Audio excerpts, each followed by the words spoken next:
നമ്മൾ വന്നിരിക്കുന്നത് മെക്സിക്കൻ ചീരയായിട്ടാണ്. ചായ മൻസ എന്നാണ് നമ്മൾ നാട്ടിൽ പറയുന്നത്. അപ്പോൾ ഇത് തോരൻ വയ്ക്കാൻ പോവാണ്. എങ്ങനെയാണ് വെക്കുന്നതെന്ന് നമുക്ക് നോക്കാം കേട്ടോ. അതായത് ഇതിൻ്റെ തണ്ടിൽ നിന്നൊരു പാല് വരും. അത് പ്രധാനമായിട്ടും ഉപയോഗിക്കാൻ പാടില്ല എന്നാണ് പറയുന്നത്.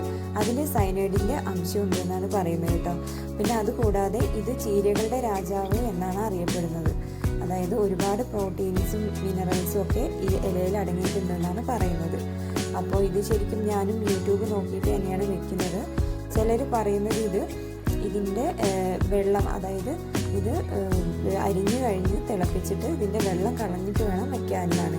അതായത് വെള്ളത്തോട് കൂടെ വെച്ച് കഴിഞ്ഞാൽ നമുക്ക് വോമിറ്റിംഗ്, തലവേദന, അങ്ങനത്തെ ഛർദി പോലത്തെ ടെൻഡൻസിയൊക്കെ ചിലർക്ക് വരാമെന്നാണ് പറയുന്നത് കേട്ടോ. അതുകൊണ്ട് തന്നെ ഞാനും ചെറുതായിട്ട് അരിഞ്ഞിട്ട് ഇതൊന്ന് കളഞ്ഞ് അതിൻ്റെ വെള്ളം ഒന്ന് ഊറ്റി കളഞ്ഞിട്ടാണ് വയ്ക്കാൻ പോകുന്നത്.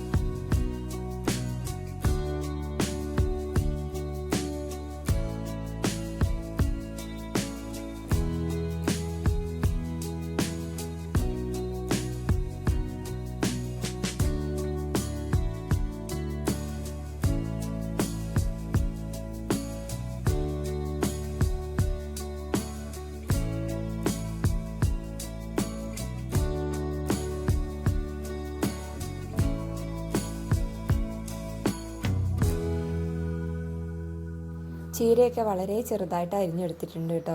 ഇത് നമുക്കിനി അടുപ്പത്ത് വെച്ചിട്ട് വേവിച്ചെടുക്കാം. ഞാനിതിൽ കുറച്ച് വെള്ളം കൂടെ ചേർത്ത് കൊടുക്കുന്നുണ്ട്. ഒരു 20 മിനിറ്റൊക്കെ വേവിക്കണം എന്നാണ് അവർ പറയുന്നത്. ഞാൻ എന്തായാലും കുറച്ചു നേരം വേവിച്ചിട്ട് അതിൻ്റെ വെള്ളമൊക്കെ കളഞ്ഞിട്ടുണ്ട്. ഇനി നമുക്ക് ചീനച്ചട്ടിയിൽ വെളിച്ചെണ്ണ ഒഴിച്ചു കൊടുക്കാം. കടുക് ഇട്ട് കൊടുക്കുന്നുണ്ട്.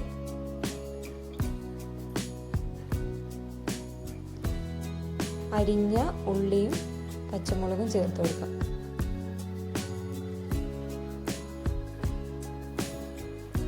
വെളുത്തുള്ളി ചേർത്ത് കൊടുക്കുന്നുണ്ട്.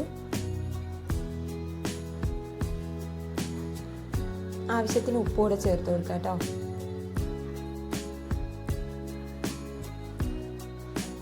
എല്ലാം കൂടെ നന്നായിട്ട് വഴറ്റിയെടുക്കാം. ഇതിലേക്ക് നമുക്ക് ചീര ചേർത്ത് കൊടുക്കുന്നുണ്ട്. ശരിക്കും മുരിങ്ങയിലേൻ്റെ ഒരു ടേസ്റ്റ് പോലെ, എന്നാലും മുരിങ്ങയിലേനേക്കാളും നല്ല ടേസ്റ്റാണ് കേട്ടോ. ഇത് വെക്കുന്ന സമയത്ത് നമുക്കൊരു എങ്ങനെ ഉണ്ടാവും എന്താണെന്നൊന്നും അറിയില്ലായിരുന്നു. പക്ഷേ ഭയങ്കര ടേസ്റ്റ് ഉണ്ടായിരുന്നു. എല്ലാം കൂടെ നന്നായിട്ട് ഇളക്കി മിക്സാക്കിയിട്ട് നന്നായിട്ട് വേവിച്ചെടുക്കണം കേട്ടോ.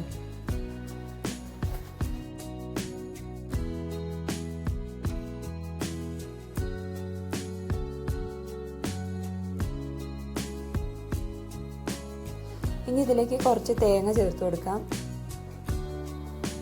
തേങ്ങ കൂടെ ചേർത്തിട്ട് ഒന്ന് ഇളക്കി എടുത്താൽ മതി.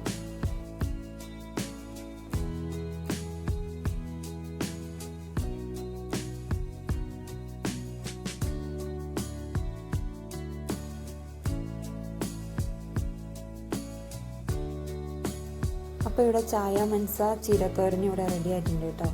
അത് ഭയങ്കര ടേസ്റ്റ് ഉണ്ട്. ശരിക്കും പറഞ്ഞാൽ നമ്മൾ വിചാരിക്കുന്നതിനേക്കാളും ടേസ്റ്റ് ഉണ്ട്. അപ്പോൾ എല്ലാവരും ഈ റെസിപ്പി ഒന്ന് ട്രൈ ചെയ്യുക. ലൈക്ക് ചെയ്യുക, ഷെയർ ചെയ്യുക, കമൻറ്റ് ചെയ്യുക. Okay, thank you.